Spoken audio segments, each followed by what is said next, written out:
அனைவருக்கும் வணக்கம். అందరికీ జై భీమ్. జై భీమ్. జై భీమ్. జై భీమ్.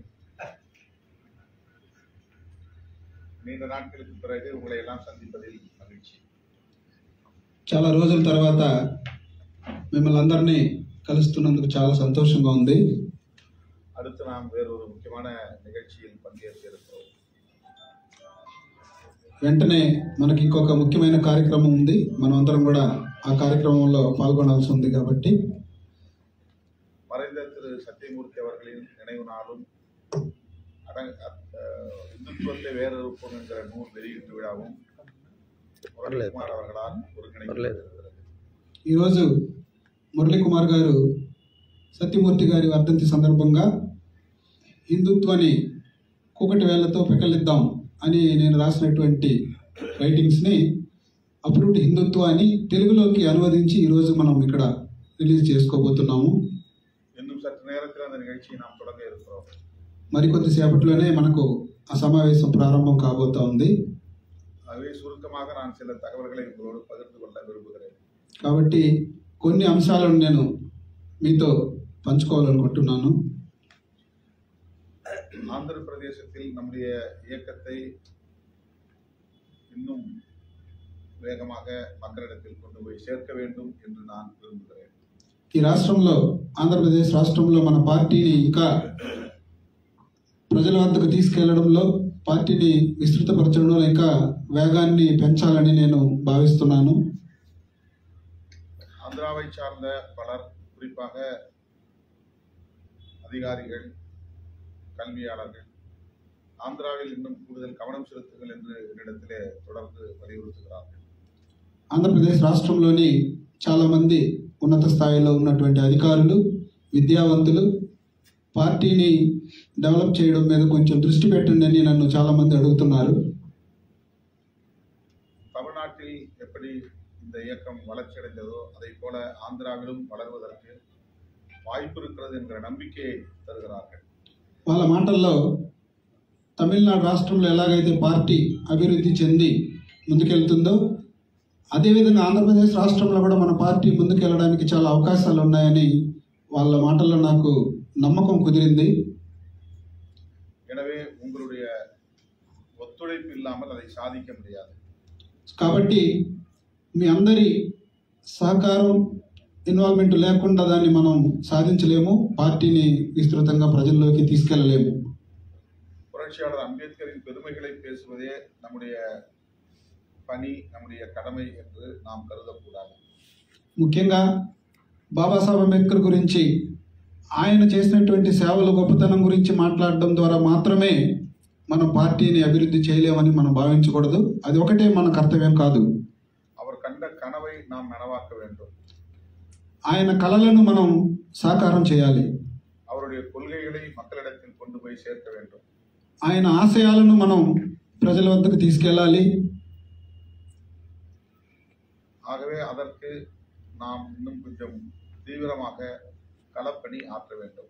కాబట్టి అవన్నీ సాధించడానికి మనం ఇంకా చాలా వేగంగా, విస్తృతంగా ప్రజల దగ్గరికి వెళ్ళి పనిచేయాల్సినటువంటి అవసరం ఉంది. ஏற்கனவே ஆந்திராவில் நிறைய அம்பேத்கர் இயக்கங்கள், தலித் இயக்கங்கள் உள்ளன. ఇప్పటికే మన రాష్ట్రంలో అనేక దళిత సంఘాలు, అంబేద్కర్ పేరు మీద సంఘాలు పనిచేస్తున్నాయి. ஆனால் நாம் ஒரு அரசியல் சக்தியாக இங்கே ஏன் வளர முடியவில்லை? కానీ మనం ఎందుకు ఇంకా రాజకీయ శక్తిగా ఇక్కడ ఎదగలేకపోతున్నాము? இதை நாம் தீவிரமான ஆய்வுக்கு உட்படுத்த வேண்டும். దీని గురించి మనం చాలా సీరియస్గా ఆలోచించాల్సినటువంటి అవసరం వచ్చింది. தமிழ்நாட்டை விட ஆந்திராவில் தலித் மக்களை நேசிக்கக்கூடியவர்கள், தீவிரமாக நேசிக்கக்கூடியவர்கள் நிறைய இருக்கிறார்கள். తమిళనాడు కంటే కూడా మన రాష్ట్రం, ఆంధ్రప్రదేశ్ రాష్ట్రంలో దళిత నాయకత్వాలను, దళిత ప్రజల గురించి అభిమానించే వాళ్ళు చాలా మంది ఉన్నారు ఇక్కడ ఈ రాష్ట్రంలో, ఇతర కులాల వాళ్ళు. அதே போல அம்பேத்கரை நேசிப்பவர்களும் மிக அதிகமாக இருக்கிறார்கள். అలాగే మన వాళ్ళు, ఇతరులు కూడా బాబాసాహెబ్ అంబేద్కర్ని అభిమానించే వాళ్ళు కూడా వేలాది మంది ఉన్నారు.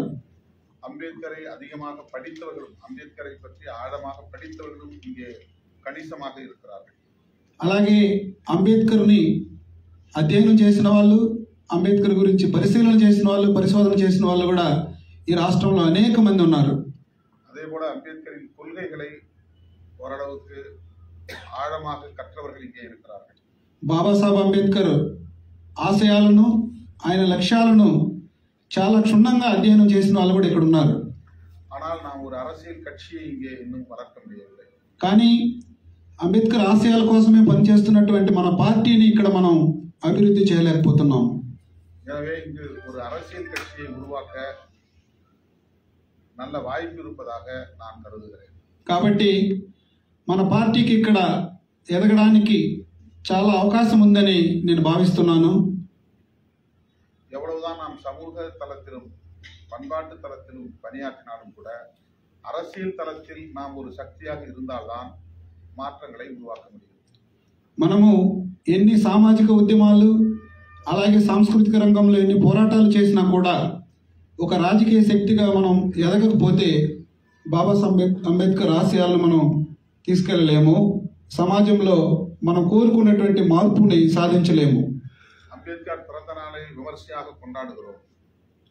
బాబాసాహెబ్ అంబేద్కర్ జన్మదినోత్సవాన్ని మాత్రం మనం చాలా ఘనంగా జరుపుకుంటున్నాము. అంబేద్కర్కు ஊருக்கு ஊர் சிலைகளை எழுப்புகிறோம். ప్రతి గ్రామంలోనూ బాబాసాహెబ్ అంబేద్కర్ విగ్రహాలు పెడుతున్నాము. ఆంధ్రాவில் 125 అడి ఉయరத்தில் சிலையே நிறுவப்பட்டிருக்கிறது. ఆంధ్రప్రదేశ్ రాష్ట్రంలో 125 అడుగుల బాబాసాహెబ్ అంబేద్కర్ను కూడా ఇక్కడ మన ముందు ఇక్కడ స్థాపించున్నారు. ஆனால் అంబేద్కర్ பெயரிலான ஒரு அரசியல் கட்சி இங்கே வளரவில்லை. కానీ బాబాసాహెబ్ అంబేద్కర్ ఆశయాల కోసం పనిచేసేటువంటి ఏ రాజకీయ పార్టీ కూడా ఇక్కడ ఎదగడం లేదు. ఇది తీవ్రமாக நீங்கள் சிந்திக்க வேண்டிய ஒன்று. దీని గురించి మనం పరిశీలించాల్సినటువంటి, దీర్ఘంగా ఆలోచించాల్సినటువంటి అవసరం ఉంది. விடுதலை சிறுத்தைகள் கட்சியை இங்கே நிச்சயமாக பெரிய ஒரு இயக்கமாக வளர்க்க முடியும்.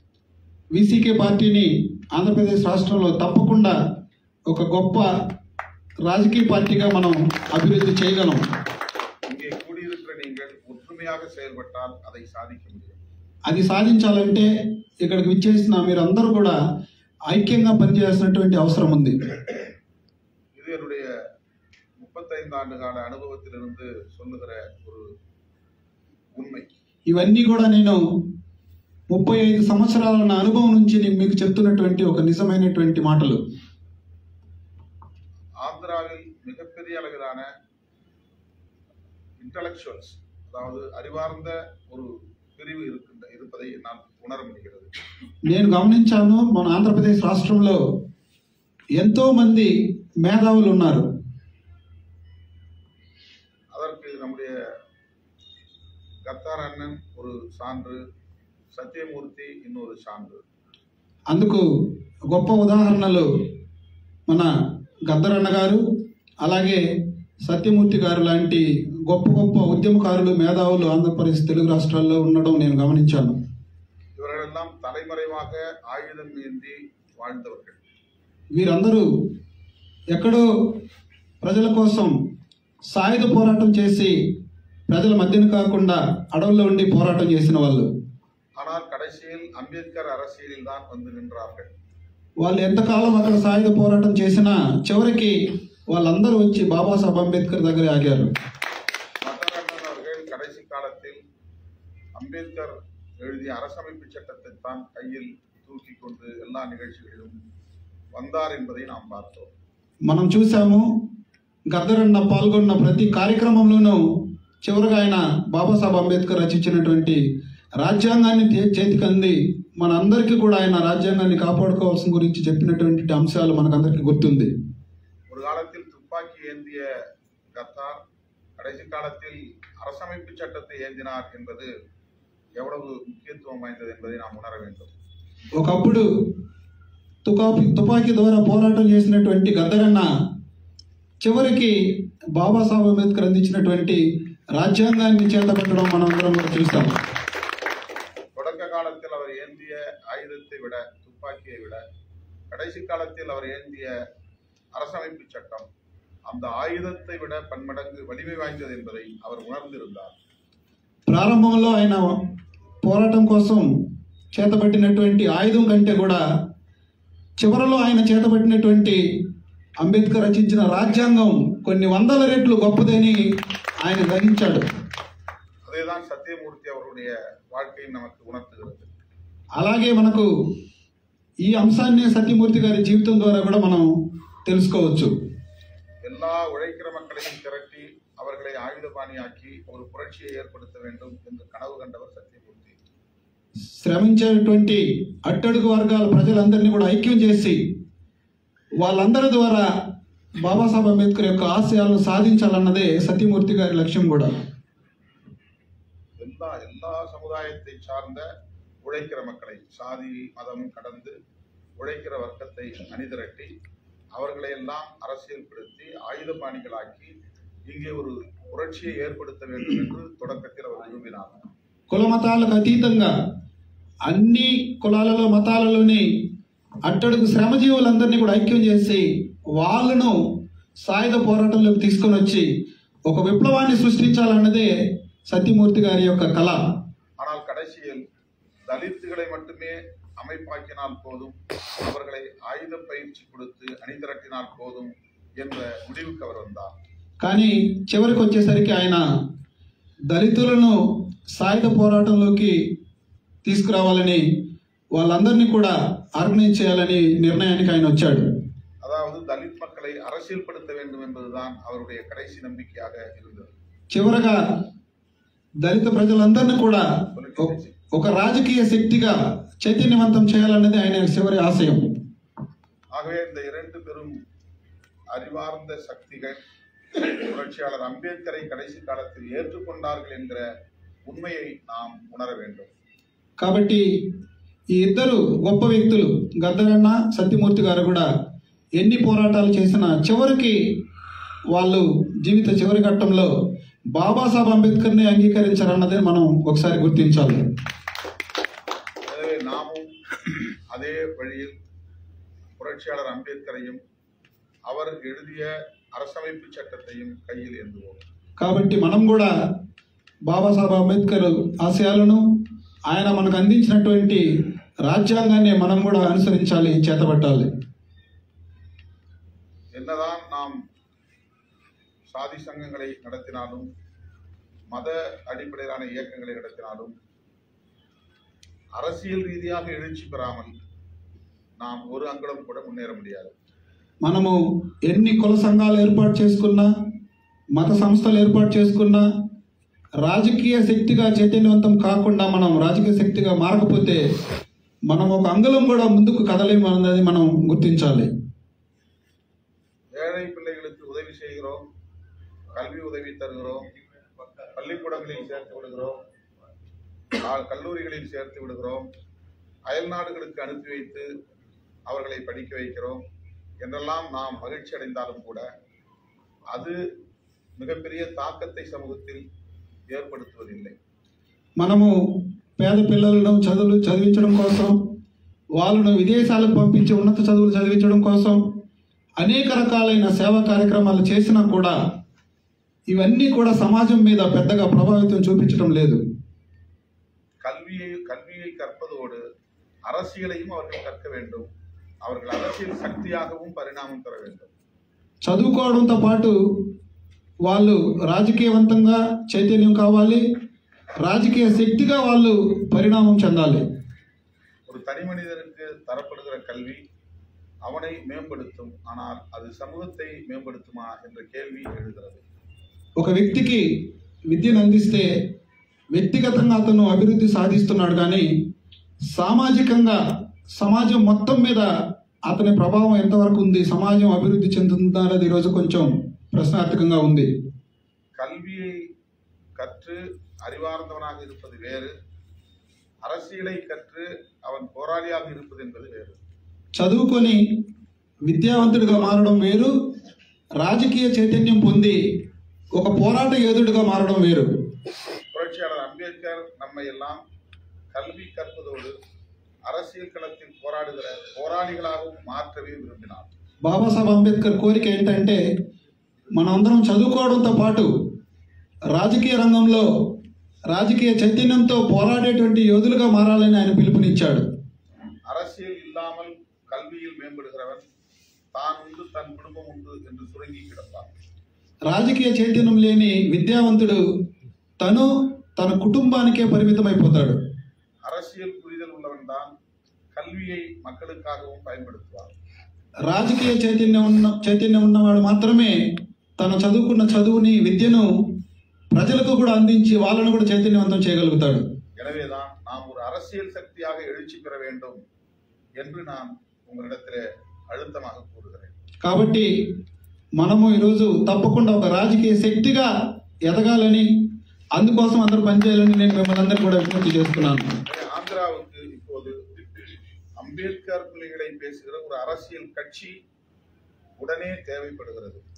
ఇప్పుడు ఆంధ్రప్రదేశ్ రాష్ట్రంలో అంబేద్కర్ యొక్క మార్గంలో పయనించేటువంటి, అంబేద్కర్ సిద్ధాంతం మాట్లాడేటువంటి ఒక రాజకీయ పార్టీ అవసరం పడుతుంది. ఇప్పుడు அதற்காக நான் உங்களுக்கு எல்லா வகையிலும் ஒத்துழைக்க தயாராக இருக்கிறேன். అందుకోసం మన పార్టీని ముందుకే తీసుకెళ్లేటువంటి క్రమంలో మీకు నా వల్ల అయినటువంటి సహాయ సహకారాలు అందించడానికి నేను సిద్ధంగా ఉన్నాను. தமிழ்நாட்டில் எப்படி கிராமம் கிராமமாக சென்று மக்களை சந்தித்தேனோ அதை போல ஆந்திராவிலும் நீங்கள் அழைத்தால் நான் மக்களை சந்திக்க தயாராக இருக்கிறேன். తమిళనాడులో ప్రతి గ్రామానికి వెళ్ళి చైతన్యవంతం చేసి ఏ విధంగా అయితే వాళ్ళను రాజకీయ శక్తిగా తరలించామో ఆ రకంగా మీరు ఇక్కడ కూడా ప్రతి గ్రామానికి వెళ్ళి మీరు చేసేటువంటి కార్యక్రమానికి మీరు ఎప్పుడు పిలిచినా నేను రావడానికి సిద్ధంగా ఉన్నానని తెలియజేస్తున్నాను. வெறுமனே நிகழ்ச்சிகளுக்கு அழைத்து ஒரு அலங்காரமாக என்னை பயன்படுத்தாமல் மக்களுடைய பிரச்சனைகளுக்காக அழைத்து மக்களிடையே பேச வைக்க வேண்டும் என்பதுதான் என்னுடைய விருப்பம். నా కోరిక ఏంటంటే ఏవో కొన్ని కార్యక్రమాలు ఏర్పాటు చేసి ఆ కార్యక్రమాలకు నన్ను పిలిచి మాట్లాడించడం కంటే కూడా ప్రజల దగ్గరకు వెళ్ళి పార్టీని బలోపేతం చేసి ప్రజల సమస్యలను పరిష్కరించి వాటి మీద చేసేటువంటి పోరాటాలలో నన్ను భాగస్వామ్యం చేస్తే నేను చాలా గర్వంగా ఫీల్ అవుతానని చెప్తున్నాను. நகரங்களில் கூடி அறிவார்ந்தவர்கள் என்று நமக்குள்ளேயே மகிழ்ச்சி அடைந்து களைவதை விட கிராமங்களுக்கு சென்று மக்கள் பிரச்சனைகளுக்காக పోరాడుவது என்பதுதான் அரசியல் நடவடிக்கை. టౌన్లలో సమావేశాలు ఏర్పాటు చేసుకొని మనకున్నటువంటి తెలివితేటల్ని మనమే పొగుడుకోవడం కంటే కూడా గ్రామాల్లో ఉన్నటువంటి నిరుపేదలు పేదల దగ్గరికి మన ప్రజల దగ్గరికి వెళ్ళి వాళ్ళ సమస్యల మీద పోరాటం చేస్తేనే మనకు సంతృప్తి. ఆ పని మనం చేయాలని మిమ్మల్ని అందరూ కూడా కోరుతున్నాము. எவ்வளவு பெரிய அறிவாளியாக இருந்தாலும் உழைக்கிற மக்கள் அதை ஒரு பொருட்டாக எடுத்துக்கொள்ள மாட்டார்கள். அந்த மக்களுக்காக போராடக்கூடியவர்களாக இருந்தால் நம்மை வணங்கும் தெய்வமாக ஏற்றுக்கொள்வார்கள். మనం ఎంత గొప్ప మేధావి అయినా, ఎంత గొప్ప వాళ్ళమైనా ప్రజలు మనల్ని అంగీకరించరు. కానీ వాళ్ళ సమస్యల కోసం పోరాడే వాళ్ళనే వాళ్ళు గొప్ప వాళ్ళుగా భావిస్తారు, వాళ్ళనే వాళ్ళు నాయకులుగా అంగీకరిస్తారు. எனவே மக்களை நோக்கி செல்வோம், போராட்ட களங்களை அமைப்போம் என்பதுதான் அரசியல் நடவடிக்கையாக இருக்க முடியும். కాబట్టి ప్రజల వద్దకు వెళ్దాము, ప్రజలతో కలిసి రాజకీయ ఉద్యమ నిర్మాణం చేద్దామని మిమ్మల్ని అందరినీ కూడా నేను కోరుతూ ఉన్నాను. அதற்கு மிக முக்கியமாக ஒரு தேவை உள்ளது.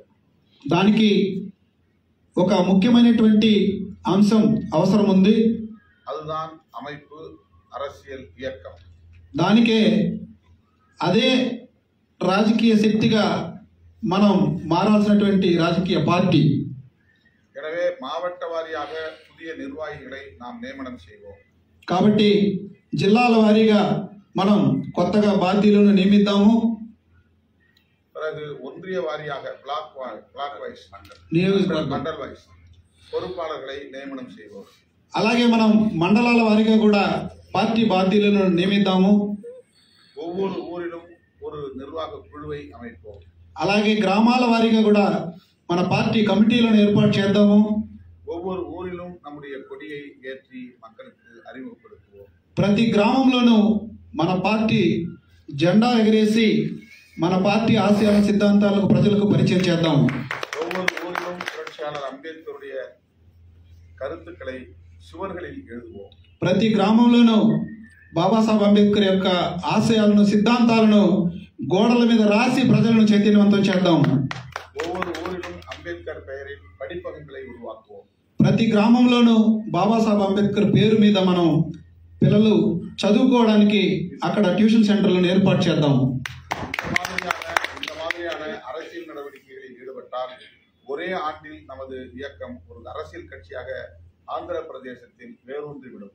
ఈ రకమైనటువంటి కార్యక్రమాలు మనం చేయడం ద్వారా, ప్రజలకు చైతన్యవంతం చేయడం ద్వారా మనం కానీ ఒక సంవత్సరం కష్టపడగలిగితే సంవత్సరంలోనే మన పార్టీ ఈ రాష్ట్రంలోనే ఒక గొప్ప రాజకీయ పార్టీగా ఎదిగి మిగతా వాళ్ళకు పోటీగా నిలబడుతుందన్నది నాకు ఏ విధమైన సందేహం లేదు.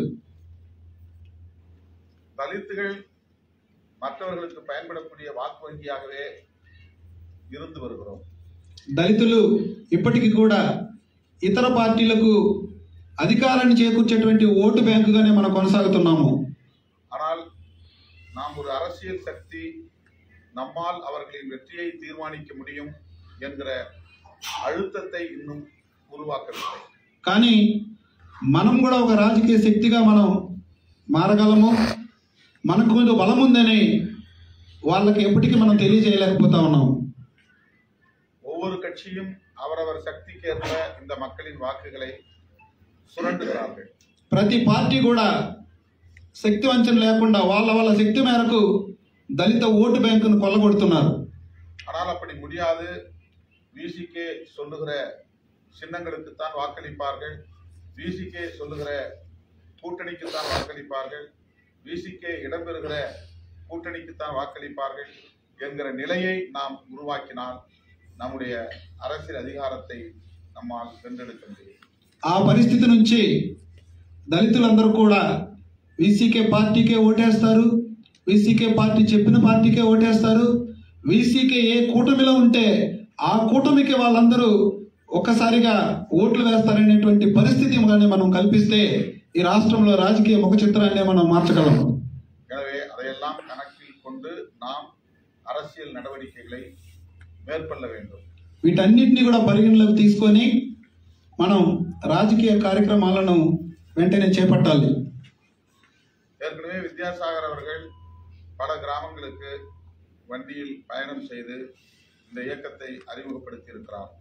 ఇప్పటికే మన విద్యాసాగర్ గారు అనేక గ్రామాలకు వెళ్ళి పార్టీని పరిచయం చేయడం జరిగింది, ప్రచారం చేయడం జరిగింది. அதே போல சிவபிரசாத் அவர்களும் ஏற்கனவே ஒரு இயக்கத்தை அங்கே நடத்தி வந்திருக்கிறார். అలాగే మన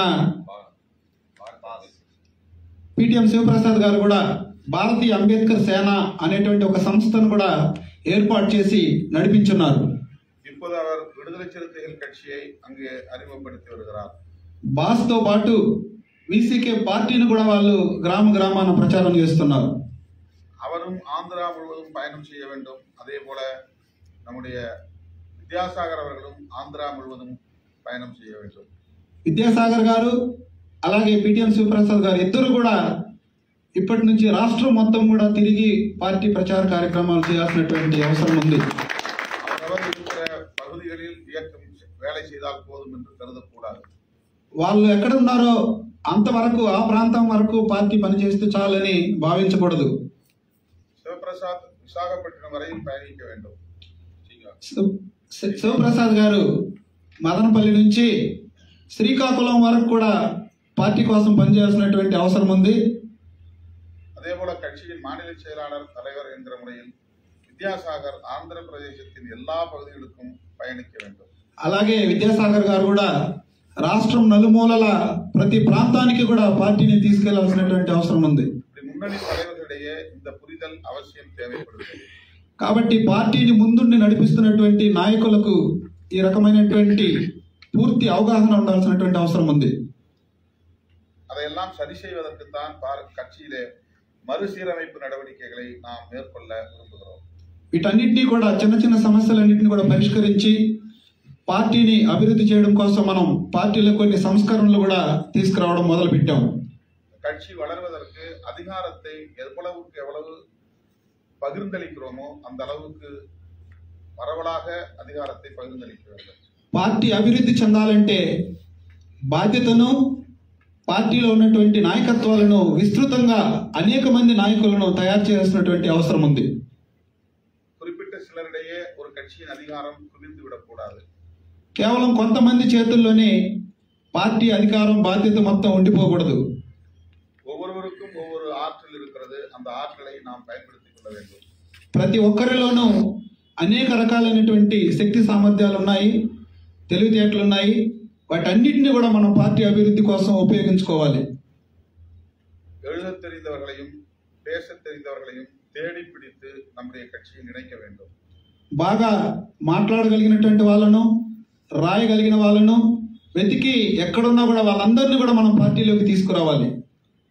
கலாச்சார துறைகளில் பாடக்கூடியவர்கள், இசையமைக்கக்கூடியவர்கள், நாடகம் எழுதி நடிக்கக்கூடியவர்கள் என்று பலரையும் நாம் தேடி அடையாளம் கண்டு அவர்களை கட்சியில் இணைத்து அவர்களுக்கு பொறுப்புகளை பகிர்ந்தளிக்க வேண்டும். సాంస్కృతిక రంగంలో కూడా నాటికలు వేయగలిగిన వాళ్ళు, రాయగలిగిన వాళ్ళు, అలాగే సంగీతం కంపోజ్ చేయగలిగిన వాళ్ళు, వీళ్ళందరినీ కూడా గుర్తించి పార్టీలోకి తీసుకొచ్చి వాళ్ళ ద్వారా పార్టీని ఇంకా కూడా మన ప్రజల్లోకి విస్తృతంగా తీసుకెళ్లాల్సినటువంటి అవసరం ఉంది.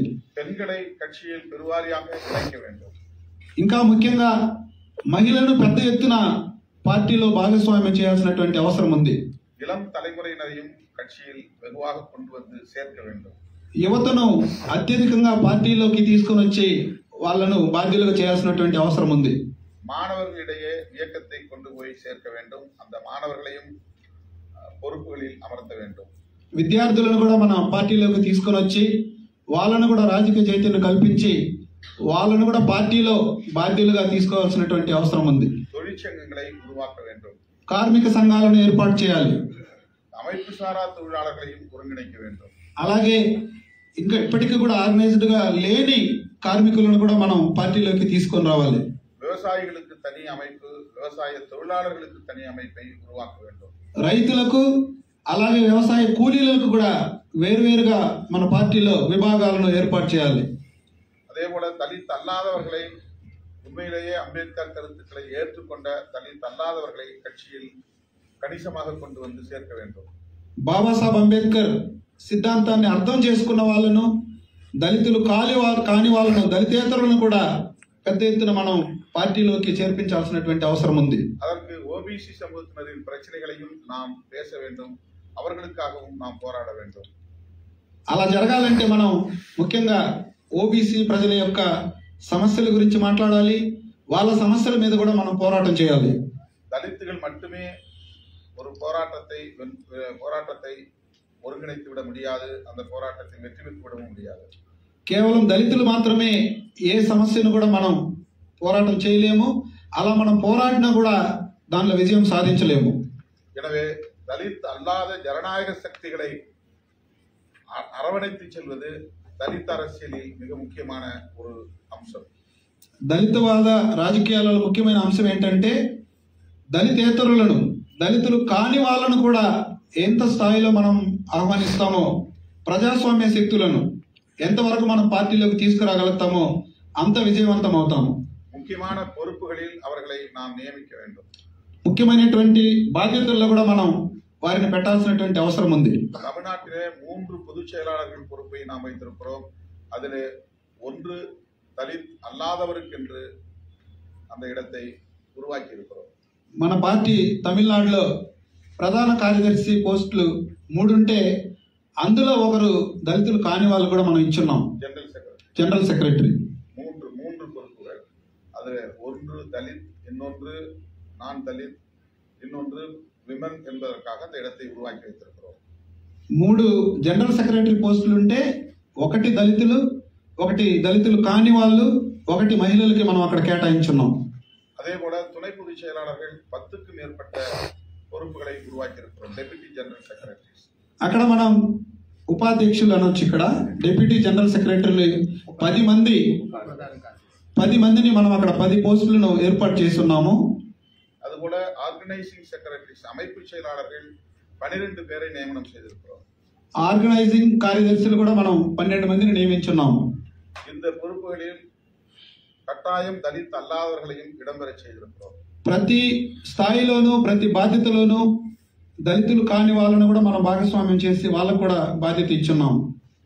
அதே போல இளைஞரணியில் 2 செயலாளர்கள், ஆண் ஒருவர் பெண் ஒருவர் என்று ஸ்டேட் செக்ரட்டரி ஒரே நேரத்தில் 2 செயலாளர்களை నియమనం செய்கிறோம். యువజన విభాగంలో మనం 2 కార్యదర్శులు నియమించున్నాము.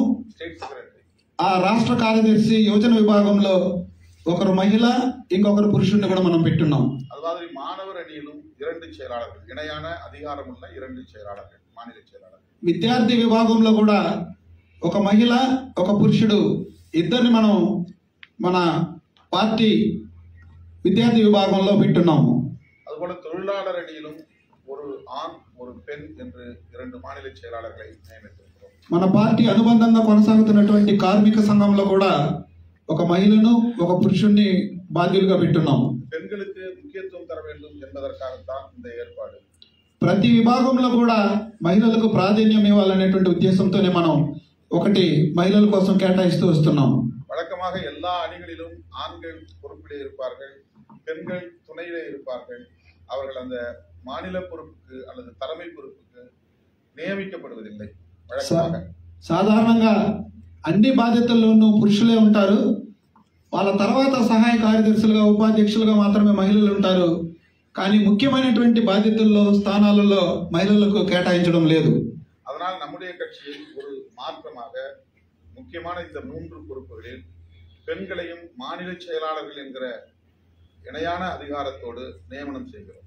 కాబట్టి మిగతా పార్టీలకు భిన్నంగా మన పార్టీలో ముఖ్యమైనటువంటి 3 అనుబంధ విభాగాల్లో రాష్ట్ర కార్యదర్శి స్థాయిలో 3 స్థాయిల్లోనూ మహిళలను నియమించున్నాం. பெண்கள் அரசியல் நடவடிக்கைகளில் ஈடுபடுகிற போதுதான் அது ஒரு மக்கள் இயக்கமாக மாறும். ఎప్పుడైతే మహిళలు రాజకీయ కార్యక్రమాల్లో పాల్గొంటారో అప్పుడు మాత్రమే అది ప్రజా కార్యక్రమంగా, ప్రజా ఉద్యమంగా మారుతుంది. மாஸ் மூமெண்ட், பப்ளிக் ప్రజా ఉద్యమం, மாஸ் மூமெண்ட் ஐக்கிய గుర్తింపు. இல்லை வெறும் கேடர் பேஸ்ட் மென் பேஸ்ட் ஒரு மூமெண்ட் ஆக மட்டுமே இருந்தது.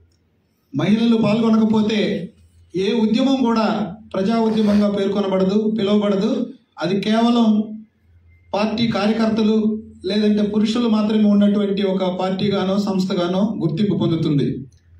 ஒரு மாநாடு நடத்துகிறோம் என்றால் பொறுப்பாளர்கள் மட்டுமே வந்தால் அது வெறும் கேடர்ஸ் மீட் என்றுதான் ஆகுமே தவிர அது ஒரு மாஸ் மூவ்மெண்ட் ஆக இருக்காது. మనము ఒక గొప్ప మహానాడు జరుపుతున్నాము, మహాసభ జరుపుతున్నామంటే అక్కడ కేవలం కార్యకర్తలు మాత్రమే వస్తే అది ఏదో ఒక పరిమితమైనటువంటి సభగానే ఉంటుంది. అది ఒక మాస్ మూవ్మెంట్ ఆగా இருக்காது. కానీ మొత్తం అందరు ప్రజలు కలుసుకున్నటువంటి ప్రజా ఉద్యమంగా అది కనబడదు. எனவே பெண்களை இணைத்தால் அவருடைய உறவினர்கள், நண்பர்கள் என்று கட்சியை ஆதரிக்கக்கூடிய எல்லோரும் திரண்டு வருவார்கள். కాబట్టి మహిళలను మనం పార్టీలోకి తీసుకురావడం ద్వారా వాళ్ళ బంధువులు, వాళ్ళకి సంబంధించిన వాళ్ళు పెద్ద ఎత్తున పార్టీలోకి చేరేటువంటి అవకాశం ఉంది. ஒரு ஊரிலே நமக்கு 10 பொறுப்பாளர்கள் போடுவாங்க. அந்த 10 பொறுப்பாளர்களும் கேடர்ஸ் என்கிற அடையாளத்தோடு தான் கட்சிக்கு வருகிறார்கள். ఒక 10 మందిని మనం ఒక గ్రామంలో పార్టీలోకి తీసుకొస్తున్నామంటే వాళ్ళు ఆ పార్టీ కార్యకర్తలు అనేటువంటి ఒక బాధ్యతతోనే పార్టీలోకి వస్తున్నారు. அதை தாண்டி பொதுமக்களும் நம்முடைய நிகழ்ச்சிகளில் பங்கேற்க வேண்டும். కార్యకర్తలు మాత్రమే కాకుండా గ్రామంలోని సామాన్య ప్రజలందరూ కూడా మన పార్టీ చేసేటువంటి ప్రతి కార్యక్రమంలోనూ భాగస్వామ్యం కావాలి. அதாவது பொறுப்பிலே இல்லாமல், உறுப்பினராகவும் இல்லாமல் நம்முடைய கட்சி நிகழ்ச்சிக்கு பொதுமக்களும் வருகிற போதுதான் அது ஒரு மாஸ் மூவ்மெண்ட் ஆக மாறும். పార్టీ కార్యకర్తలు మాత్రమే కాకుండా, సభ్యులు మాత్రమే కాకుండా ఈ రెండు సంబంధం లేని సామాన్య ప్రజలు ఎంత పెద్ద మొత్తంలో మన పార్టీ కార్యక్రమాలకు వస్తారో ఆ స్థాయిలో మన ఉద్యమం, మన పార్టీ ప్రజా ఉద్యమంగా, ప్రజా పార్టీగా గుర్తింపు పొందుతుంది. எனவே விடுதலை சிறுத்தைகள் கட்சியை ஒரு மக்கள் இயக்கமாக மாற்றுவதற்கு இந்த கட்சியில் ஒரு மறுசீரமைப்பு தேவைப்படுகிறது. కాబట్టి వీసీకే పార్టీని ప్రజల పార్టీగా మార్చడానికి కొన్ని సంస్కరణలు తీసుకురావాల్సినటువంటి అవసరం ఉంది. அதற்கு உங்களுடைய ஒத்துழைப்பு தேவை. దానికి మీ అందరి సహాయ సహకారాలు కావాలి. தலைவர் பொறுப்பு ஒரு நபராக நாம் நியமிப்போம். பொதுச் செயலாளர்களை 2 அல்லது 3 நியமிக்கலாம் என்ற எண்ணம் இருக்கிறது. அதற்கு உங்களுடைய ஒத்துழைப்பு தேவை. కాబట్టి రాష్ట్రానికి ఒక అధ్యక్షుల్ని నియమించి ప్రధాన కార్యదర్శిగా ఒకరిని లేదంటే ఇద్దరిని కూడా నియమిద్దాం అనేటువంటి ఒక ఆలోచన కూడా ఉంది. దానికి మీ అందరి సహకారం కావాలి. துணை பொதுச் செயலாளர்களும் டெபுட்டி செக்ரட்டரிஸ் அதே போல ஆர்கனைசிங் செக்ரட்டரிஸ் அமைப்பு செயலாளர்களும் தலா 10 பேரை நியமிக்கலாம் என்று நான் கருதுகிறேன். డిప్యూటీ కార్యదర్శులను అలాగే ఆర్గనైజింగ్ కార్యదర్శులను కూడా ఒక్కొక్క బాధ్యతలో 10 మందిని నియమిద్దామని కూడా మేము ఆలోచిస్తున్నాము. அதற்கு இந்த பொறுப்பு எனக்கு வேண்டும் என்று விரும்புகிறவர்கள் விண்ணப்பத்தை நீங்கள் மாநில தலைவரிடத்திலே ஒப்படைக்கலாம். మీరు ఎవరైతే ఈ బాధ్యతల్లో పనిచేయాలనుకుంటున్నారో మీరందరూ కూడా ఒక లెటర్ని మన పార్టీ ఇన్ఛార్జికి ఇక్కడ ఇవ్వాల్సిందిగా కోరుతున్నాము. அதையெல்லாம் ஆய்வு செய்து நாம் ஒரு புதிய நிர்வாக குழுவை విరైవిల్ அறிவிப்போம். వాటన్నిటిని కూడా పరిశీలించి అతి తొందరలోనే ఇక్కడ మనం రాష్ట్ర కమిటీని ప్రకటిస్తాం. ఇది அமைப்பு సంబంధமாக உங்களோடு நான் பகிர்ந்து கொள்ள விரும்பிய செய்திகளாகும். ఇవన్నీ కూడా నేను పార్టీ నిర్మాణానికి సంబంధించి మీ అందరితో కూడా పంచుకోవాలనుకున్నటువంటి ఆలోచనలు. இதை அடுத்து இன்னும் ஒரு தகவலை உங்களோடு நான் பகிர்ந்து கொள்ள விரும்புகிறேன். దీని తర్వాత ఇంకొక ముఖ్యమైనటువంటి అంశం నేను మీతో పంచుకోవాలనుకుంటున్నాను. இந்த வக்ஃப் திருத்த சட்டத்தை எதிர்த்து மாநிலம் தழுவிய அளவில் ஒரு பேரணியோ அல்லது ஒரு ஆர்ப்பாட்டமோ விரைவில் நாம் நடத்துவது அவசியமானது. ఇప్పుడు ముస్లింలకు సంబంధించినటువంటి వక్ఫ్ సవరణ బిల్లుకు వ్యతిరేకంగా రాష్ట్ర స్థాయిలో ఒక సభను కానీ ఒక ర్యాలీని కానీ మనం వెంటనే నిర్వహించాల్సినటువంటి అవసరం ఉంది. அண்மையிலே தமிழ்நாட்டில் எல்லா மாவட்ட தலைநகரங்களிலும் மிகப்பெரிய அளவில் వక్ఫ్ திருத்த చట్టத்தை ఎదుర్కొంటూ ఆర్పాటங்களை நடத்தினோம். వక్ఫ్ సవరణ బిల్లుకు వ్యతిరేకంగా తమిళనాడులో ప్రతి జిల్లా కేంద్రంలోనూ ఇప్పటికే మనం ధర్నాలు రాస్తారోకాలు పెద్ద ఎత్తున చేసి నిరసన తెలియజేస్తున్నాము. ஒவ்வொரு மாவட்டத்திலும் குறைந்தது 300 பேரிலிருந்து அதிகம் 3000 பேர் வரையில் கலந்து கொண்டார்கள். ప్రతి జిల్లాలోనూ కనీసం 300 నుంచి అత్యధికంగా 3000 మంది వరకు కూడా పాల్గొని ఈ ధర్నాలను విజయవంతం చేశారు. ஒரே நாளில் ஒரே நேரத்தில் தமிழ்நாடு முழுவதும் இந்த ஆர்ப்பாட்டம் நடந்தது ముఖ్యமானது. ఒకే రోజు ప్రతి జిల్లా కేంద్రంలోనూ తమిళనాడు రాష్ట్రం మొత్తం కూడా మనం ఈ నిరసన వ్యతిరేక కార్యక్రమాన్ని పోరాటాన్ని మనం జరిపాం. ஆந்திராவில் அப்படி எல்லா மாவட்டங்களிலும் நடத்த முடியாது. ஆனால் ஒரு 1000 பேரையாவது திரட்டி ஒரு இடத்திலே நாம் ஒரு ஆர்ப்பாட்டத்தை நடத்துவது அவசியம். కానీ ఇక్కడ ప్రతి జిల్లా కేంద్రంలోనూ మనం తమిళనాడులో చేసినట్లు చేయలేము. కనీసం ఒక 1000 మందినైనా కూడా మనం సేకరించి ఒక నిరసన కార్యక్రమాన్ని మనం చేపట్టాల్సినటువంటి అవసరం ఉంది. அந்த ஆர்ப்பாட்டத்தில் முஸ்லிம் அமைப்புகளின் தலைவர்களையும் அழைக்கலாம். ఆ కార్యక్రమానికి నిరసన కార్యక్రమానికి ముస్లిం సంస్థల యొక్క నాయకులను కూడా మనం ఆహ్వానించాలి. కమ్యూనిస్ట్ కక్షిகளின் தலைவர்களையும் அழைக்கலாம். కమ్యూనిస్ట్ పార్టీ నాయకులను కూడా మనం ఆహ్వానించాలి.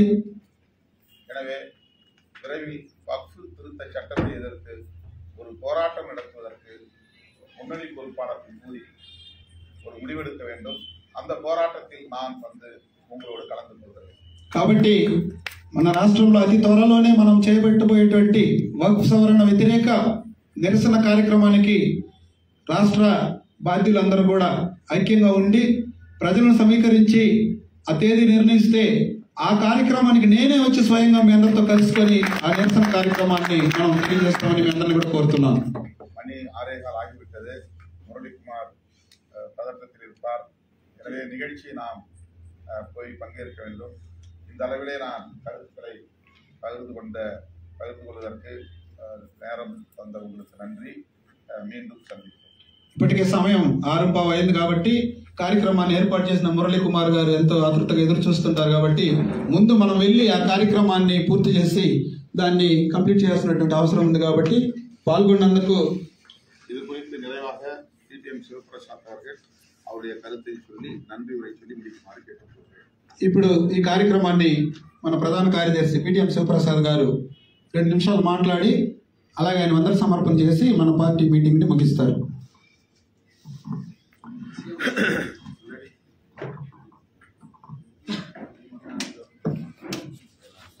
అత్యవసరంగా ఏర్పాటు చేసుకున్నటువంటి రాష్ట్ర కార్యవర్గ సమావేశంలో పాల్గొన్న ప్రతి ఒక్కరికి పేరు పేరున విప్లవ జయభీములు. ఈ సందర్భంగా అంటే వేరే సమావేశానికి వచ్చినా కూడా రాష్ట్రంలో ఉన్నటువంటి ముఖ్యమైన ప్రతినిధులందరితో కూడా మాట్లాడాలనే ఉద్దేశంతో ప్రత్యేకంగా మనకు సమయం ఇచ్చి మనకు చాలా విషయాలు తెలియజేసినటువంటి మన నేత అన్న వీసిక జాతీయ అధ్యక్షులు తోలు తిరుమావలం అన్న గారికి, అదేవిధంగా సభావేదిక పొందినటువంటి పెద్దలకి, పాల్గొన్న మిత్రులందరికీ కూడా పేరు పేరున విప్లవ జయభీములు. చాలా మంచి విషయాలు అన్నగారు మనకు తెలియజేయడం జరిగింది. రాష్ట్రంలో నిజంగా